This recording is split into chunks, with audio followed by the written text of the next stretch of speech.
Halo para peternak bebek petelur, jumpa lagi dengan channel Bebekku. Channel yang membahas berbagi ilmu tentang belajar betanak bebek petelur secara rumahan atau secara mandiri. Kemarin pada part pertama, channel Bebekku membahas penanganan berak kapur pada bebek petelur dengan herbal.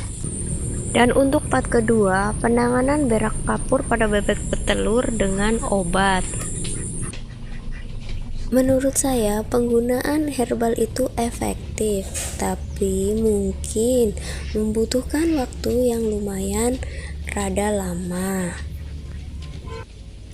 Dan kadang membuat para peternak bebek petelur merasa khawatir karena ditakutkan bebek akan semakin kurus dan tidak berproduksi atau bahkan mengalami kematian.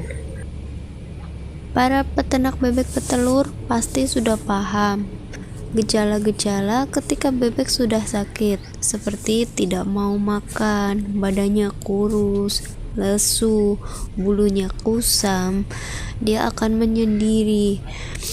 Sehingga kita harus melakukan penanganan secara cepat dan tepat. Sebelumnya, pada part pertama, saya sudah menjelaskan apa sih itu berak kapur dan saya menggunakan herbal apa.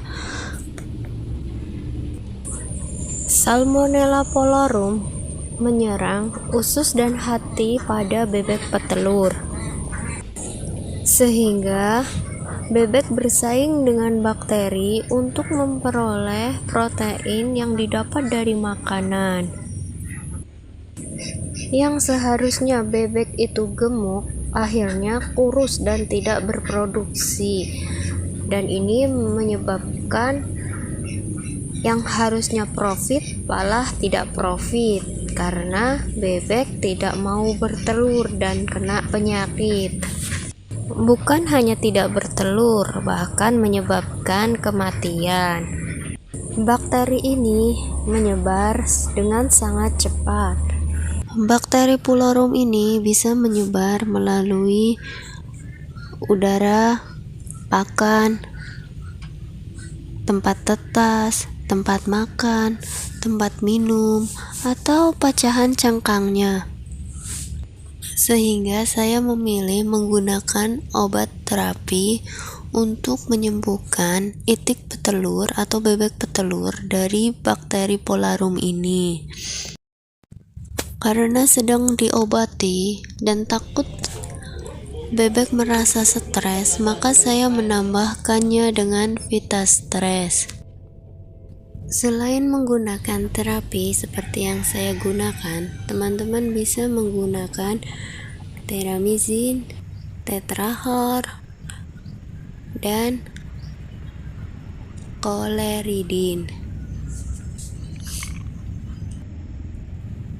Obat-obatan tadi itu dipercaya bisa menyembuhkan bebek petelur dari berak kapur, sehingga bebek petelur sembuh dari bakteri Polarum dan kembali makan sesuai dengan kebutuhannya dan sehat kembali.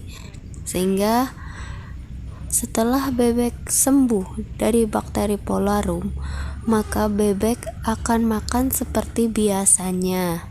Seperti bebek saya, setelah saya menggunakan terapi dan anti stres, bebek kemudian makan sangat lahap. Jadi ini part kedua penanganan berak kapur pada bebek petelur saya setelah penggunaan obat herbal yang kurang efektif atau merasa terlalu lamban.